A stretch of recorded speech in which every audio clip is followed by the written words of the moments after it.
Bem-vinda, bem-vindo ao Autoconsciente. Enfim, um podcast que entende você, para você se entender melhor. Eu sou Regina Gianetti, praticante, instrutora de Mindfulness, alguém como você, aprendendo com as experiências da vida. Eu faço esse podcast para compartilhar reflexões e ações para ter mais autoconsciência, mais paz interior.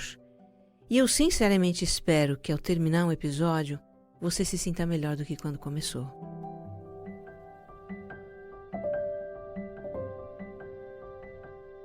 Para quem me escuta pela primeira vez, eu convido a escutar o episódio 0. Nele eu falo da importância de levar uma vida com mais autoconsciência nesse turbilhão que é a vida de hoje. O autoconsciente é serial. Os episódios têm uma sequência em que os temas vão se aprofundando. Fica também o convite para me encontrar no Instagram.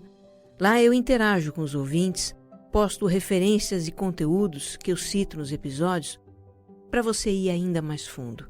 Me encontre como regina.gianetti e como Você Mais Centrado. E se gostar do que vai ouvir aqui, compartilha com seus amigos, nas redes sociais, nos grupos do WhatsApp. Vamos espalhar boas vibrações por aí.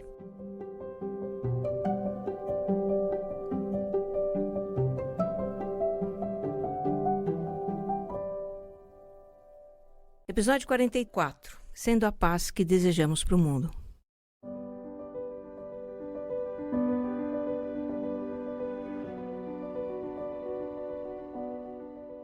Quando eu decidi produzir esse episódio, eu fiquei um dia inteiro martelando palavras aqui no meu notebook e não encontrava um bom começo. Eu queria expressar como a gente se sente diante do que está acontecendo no mundo hoje. Queria falar de sentimentos de perplexidade, indignação, desânimo, raiva, medo, que estão batendo geral. Mas eu não encontrava as palavras. Aí apareceu a Ana Paula, ouvinte de Belo Horizonte, para me ajudar. Pelo Instagram, ela perguntou se em algum episódio eu havia falado sobre manter a paz mental em tempos obscuros, como os atuais. E eu respondi que era justamente sobre isso que eu estava começando, aliás, eu estava tentando começar a escrever. Eu pedi para ela me contar como é que ela se sente. E aqui vai um resumo do que ela me contou. Em qualquer entrada rápida nas redes sociais, vem sempre uma enxurrada de notícias horríveis, mesmo eu tendo deixado de seguir algumas pessoas. Parece que está tudo se desencaminhando e se perdendo. Vejo pessoas queridas coadunando com alguns posicionamentos políticos, se mostrando a favor de coisas indefensáveis, e acabo me sentindo um pouco desacreditada e desanimada. Isso me desanima em relação às pessoas próximas e me leva a descrer também das pessoas desconhecidas. É um sentimento de o mundo está perdido.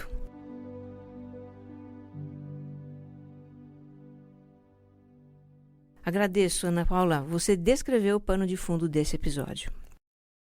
Agora falando com todos vocês, queridos ouvintes, não importa de que lado você está nas questões que dividem o mundo hoje. Não importa como você pensa, nem do que você é contra ou a favor. Porque eu vou falar daquilo que todos nós temos em comum. E apesar das diferenças de perspectiva, nós temos sim algo em comum. Todos desejamos nos sentir seguros e tocar a vida em paz. E estamos vendo muita coisa de que não gostamos. Estamos lidando com problemas novos que surgiram nesses tempos modernos e ainda não nos livramos de problemas que sempre existiram. Conflitos, corrupção, violência, desigualdade, dominação, intolerância. Será que essa é a sina da humanidade? O eterno conflito entre bem e mal? E se pensar na situação presente já preocupa, como é imaginar o futuro então? O que será que nos espera? Um cenário de Black Mirror? Aquela série do Netflix, sabe? Ela mostra um mundo de ficção muito próximo do real e onde tecnologias que já existem hoje dão asas para o que o ser humano tem de mais sombrio. E aqui então eu retomo a pergunta da Ana Paula e que eu acho que está na cabeça de muitos de nós. Dá para manter a paz mental nesses tempos obscuros? Olha, eu acho que vai depender de como a gente encarar esse momento. Eu não vou aqui defender A nem B, não vou fazer análise de fatos, nada disso. A minha intenção é apenas compartilhar com você como é que eu vejo o que está acontecendo do ponto de vista do nosso interior, daquilo que acontece dentro de nós. Porque o conflito entre bem e mal que a gente vê fora, no mundo, está dentro de nós. Para mim, esse pode ser um momento de elevação de consciência para cada um de nós. Um momento em que a gente pode ver esse conflito com um olhar de compaixão. E aí eu acho sim que a gente pode ficar mais em paz.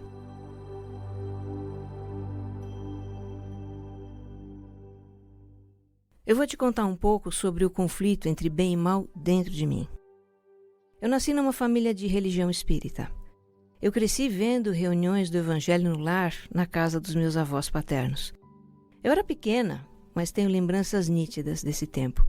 Minha avó assando bolo à tarde, os amigos e vizinhos chegando para a reunião à noite, as luzes apagadas na sala e eu atrás da porta, espiando pelo buraco da fechadura, porque a minha mãe não me deixava participar, né?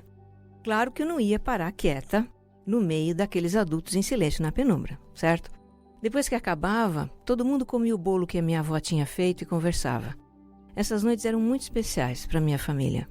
Na sala dos meus avós tinha um quadro que me parecia enorme e que eu gostava muito de olhar. Era uma gravura de Jesus, de pé, com a mão pousada sobre a cabeça de um menino doente no colo da mãe. Essa imagem é tão viva na minha memória que eu ainda sinto o gesto amoroso de Jesus me envolvendo também. Era disso que eu gostava naquele quadro, do sentimento de amor. Mais tarde eu fui para a escola e, mesmo sendo espíritas, meus pais me colocaram num colégio católico. Eles queriam para mim uma educação com valores cristãos. E isso é uma das muitas coisas que eu admiro nos meus pais. O respeito à fé dos outros. Eu aprendi com eles a ver e valorizar o que nós temos em comum com as pessoas. O colégio era de freiras franciscanas, então eu aprendi muito sobre a vida de São Francisco, que foi de muita devoção, humildade, serviço e amor a todas as formas de vida. E tinha num jardim da minha escola uma estátua muito bonita dele, com os passarinhos pousados nele. E isso me trazia o amor à natureza, aos bichos, às plantas, ao irmão Sol e irmã Lua, que é algo que me toca muito também. Foi nessa infância cercada de religiosidade que nasceu um sentimento em mim. Eu quero ser uma boa pessoa. Acho que os exemplos de Jesus e São Francisco inspiraram isso em mim. As reuniões na casa da minha avó, ver as pessoas em congraçamento, inspiraram isso em mim.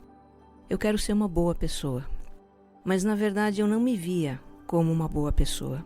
Eu fazia muitas coisas erradas e depois ficava cheia de culpa. Eu lembro de uma vez em que eu achei um objeto magnético pequeno, um ímã, na casa de uns parentes dos meus pais e fiquei brincando com aquilo. E na hora de ir embora, eu levei o objeto escondido comigo. E depois eu fiquei com um baita remorso por ter feito isso. Aí um outro dia, quando eu voltei lá com os meus pais, eu coloquei o objeto de volta. Eu queria ser uma boa pessoa. Mas conforme eu crescia, tinha mais consciência de coisas más em mim. Raiva, egoísmo, rancor, inveja, impaciência, mesquinhez. Tudo aquilo que se diz que a gente não pode ter. Na intimidade dos meus pensamentos e sentimentos, eu me achava muito errada, cheia de segredos sujos. Eu queria ser uma boa pessoa, mas cometia pecados, contraía karma, e isso criava muito conflito em mim. Depois que eu entrei para a faculdade, eu me distanciei da religião. Eu ainda queria ser uma boa pessoa e tinha o amor de Cristo como uma inspiração. Mas eu não queria mais ouvir falar sobre pecado e karma. Para mim, a mensagem do amor universal não encaixava com condenação. Mas eu também não sabia como lidar com essa contradição. Então eu me distanciei de dogmas e de doutrinas para não continuar ouvindo coisas que fermentavam as minhas culpas. O que não significa que os meus conflitos acabaram. Eles ainda estavam aqui. A culpa pelos maus pensamentos e sentimentos ainda estava aqui. Chegou um momento da vida aos 32 anos em que eu entrei em crise com isso. Eu não me achava uma boa mãe, embora tivesse um amor descomunal pelo meu filho. No trabalho eu exercia um papel de liderança e via em mim uma faceta autoritária e controladora que me incomodava muito. Eu vivia desconfortável comigo mesma e comecei a fazer uma terapia holística com florais. E foi por indicação da minha terapeuta que eu comecei a ler um livro para entender os meus conflitos. Não Temas o Mal é o nome desse livro, que eu guardo até hoje. Ele é parte de um método de transformação pessoal chamado Pathwork, que é um trabalho muito profundo juntando psicologia e espiritualidade. Foram muitos livros depois desse, foram anos de terapia e outros trabalhos de autoconhecimento também. E eu compreendi, pelo menos intelectualmente, o papel da negatividade na experiência humana. Compreendi que nós vivemos em um sistema de opostos, em que a gente só conhece uma coisa em oposição ou em relação à outra. A gente conhece o que é luz em relação ao seu oposto, que é a escuridão. Conhece o alto em relação ao baixo, o agradável em relação ao desagradável, o certo em relação ao errado, o bem em relação ao mal. A experiência humana se dá nesse contexto de opostos, que a gente também pode chamar de dualidade. E aí o que acontece que gera os nossos conflitos internos tão dolorosos? Numa visão dualista, para viver no bem, é preciso eliminar o mal. Não é assim?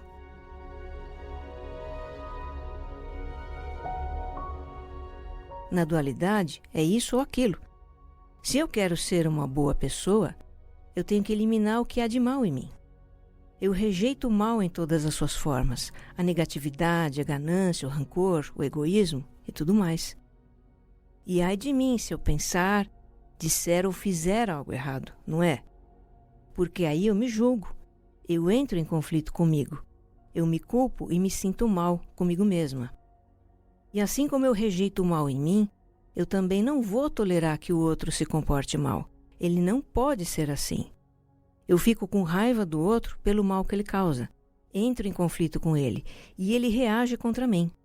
A negatividade entre nós se amplia e se perpetua. Então, primeiro eu compreendi essa questão da dualidade, que vem da filosofia oriental e também está na psicologia analítica de Carl Jung. Compreendi que o bem e o mal estão em todos nós, fazem parte da experiência humana e do processo de evolução da nossa consciência.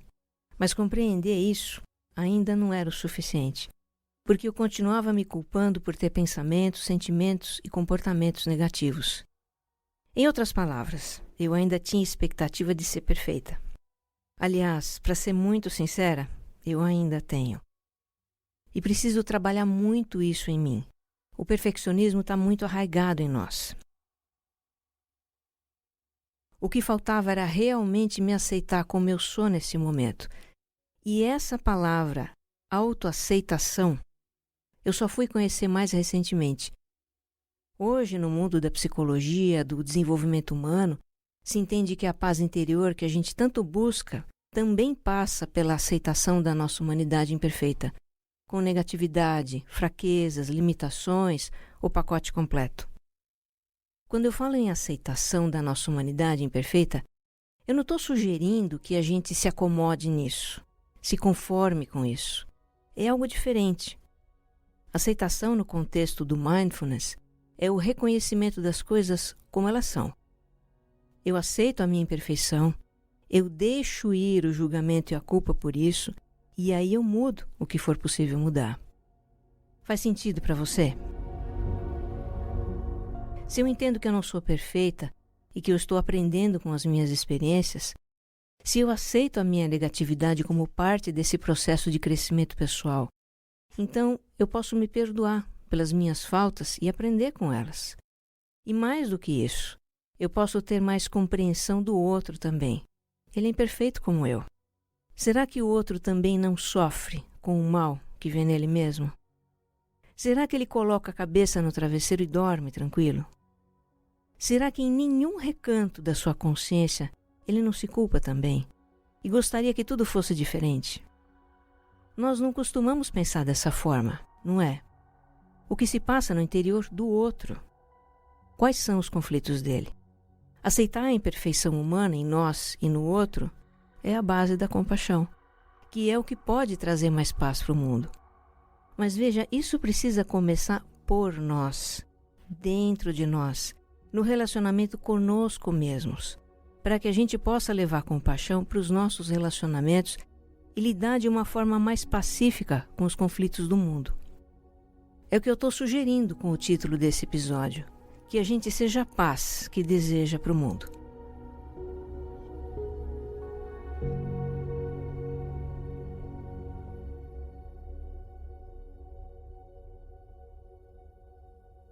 Ser a paz que a gente quer ver no mundo. Essa frase você talvez já conheça. Ela não é minha, é de Gandhi, um dos maiores pacifistas que o mundo já conheceu. Gandhi liderou a independência da Índia, que foi dominada pela Inglaterra, pregando a não violência.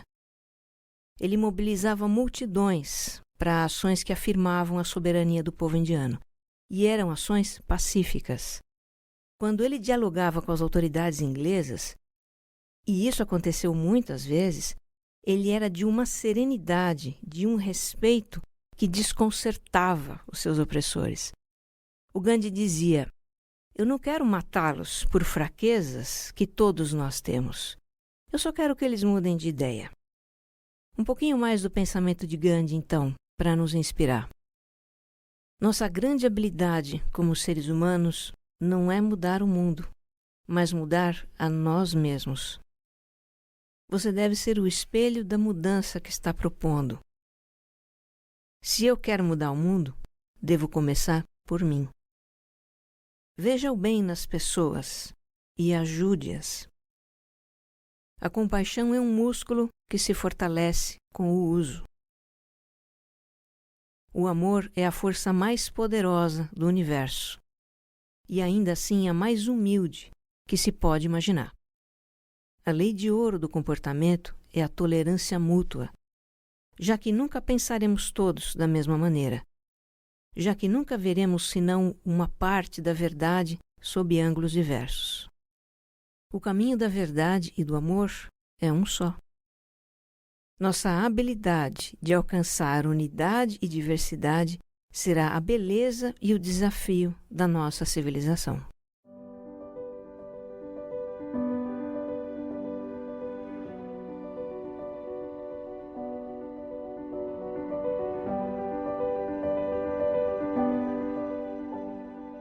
Então nós andamos chocados com o lado sombrio das pessoas, com fatos e falas que vemos nos meios de comunicação e nas redes sociais, não é?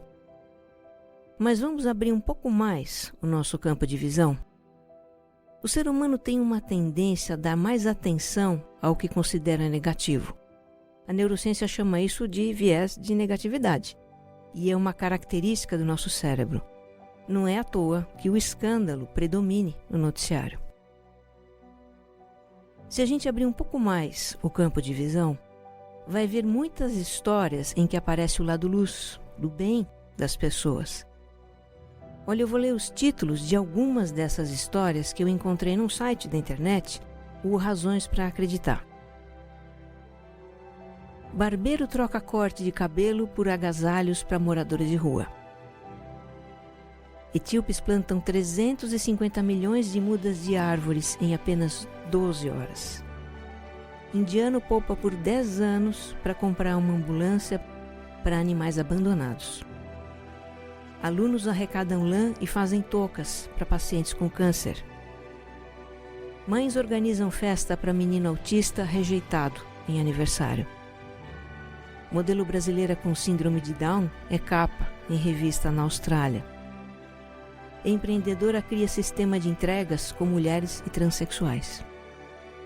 1.600 migrantes são recebidos com comida e moradia por residentes de cidade americana. Pois é, temos Médicos Sem Fronteiras, temos pessoas que cruzam o globo para ajudar vítimas de terremotos e tragédias. Temos incontáveis organizações que amparam refugiados de guerra, moradores de rua, dependentes químicos, vítimas de intolerância e violência. Temos inúmeras iniciativas que mobilizam voluntários para projetos de paz, saúde, educação, inclusão. temos uma multidão de pessoas que às vezes agem sozinhas, às vezes se juntam para melhorar algo na vida de alguém. Curioso, não é? O mundo é uma inexplicável teia de relações em que o mal causado por uns desperta a compaixão de outros. Porque vamos lembrar, sem o mal não existe a experiência do bem. Se você está indignado com o mal dos tempos atuais, quem sabe você possa canalizar a sua indignação para algo bom. Talvez você possa dar trabalho a quem não tem oportunidade. Talvez você possa doar seu tempo, sua energia, os recursos que tem para algum projeto que apoia pessoas em situação de vulnerabilidade. Você pode espalhar a cultura da paz nas suas redes sociais, repassar fatos e falas que retratam o mundo em que você quer viver. Vamos falar mais do que a gente quer e menos do que a gente não quer. Existem tantas formas de tornar o mundo um lugar melhor. Isso também é ser a paz que a gente deseja para o mundo. Como diria Gandhi, faça da sua vida um reflexo da sociedade que você deseja.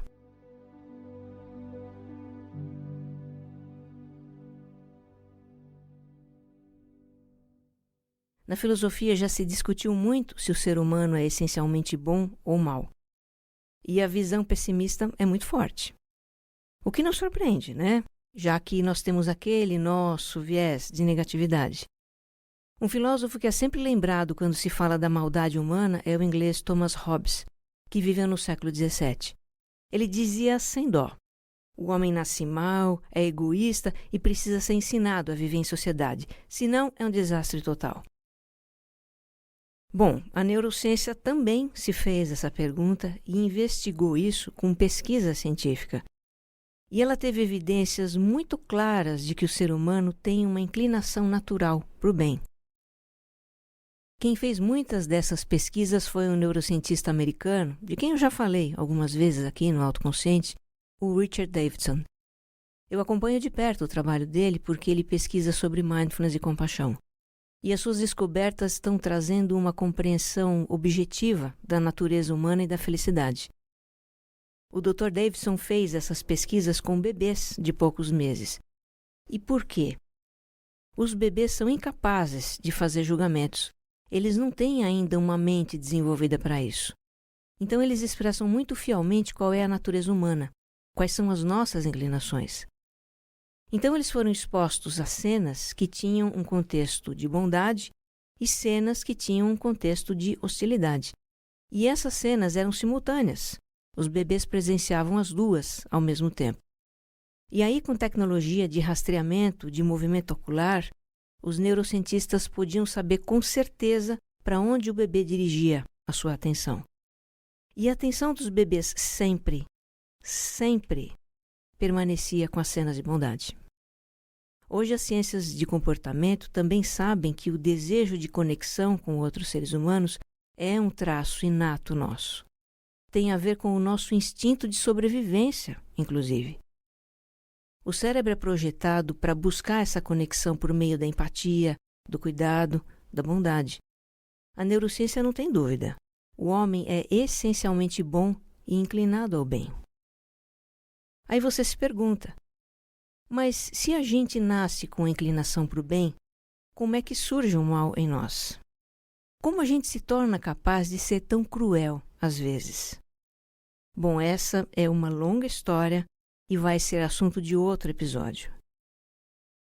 O que é importante agora é não perder de vista que o ser humano é essencialmente inclinado para o bem. Nós preferimos o bem.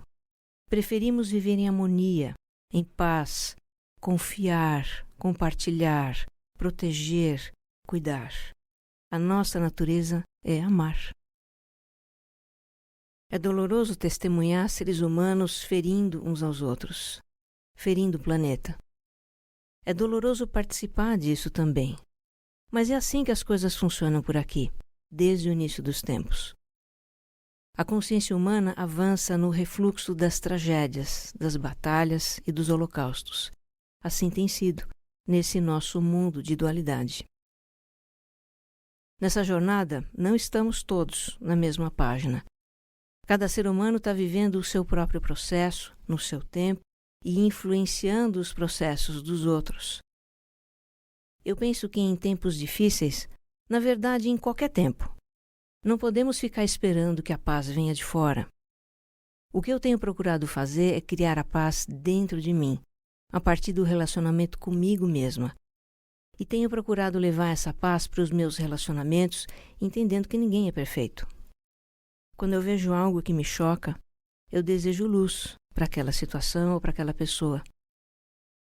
E faço o que está ao meu alcance para contribuir com a paz que eu desejo para a humanidade.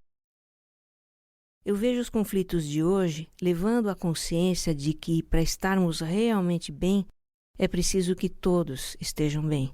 Ninguém ficará de fora. A evolução do ser humano, desde o tempo das cavernas, conduz lentamente a isso. E para encerrar, eu compartilho com você um pensamento de uma outra pessoa extraordinária que já passou por esse mundo, alguém de muita visão.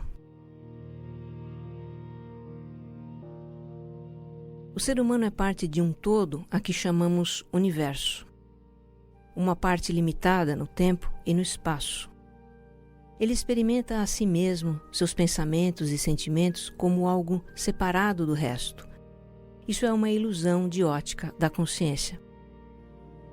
Essa ilusão é uma espécie de prisão para nós, restringindo-nos aos nossos desejos pessoais e ao afeto por pessoas mais próximas.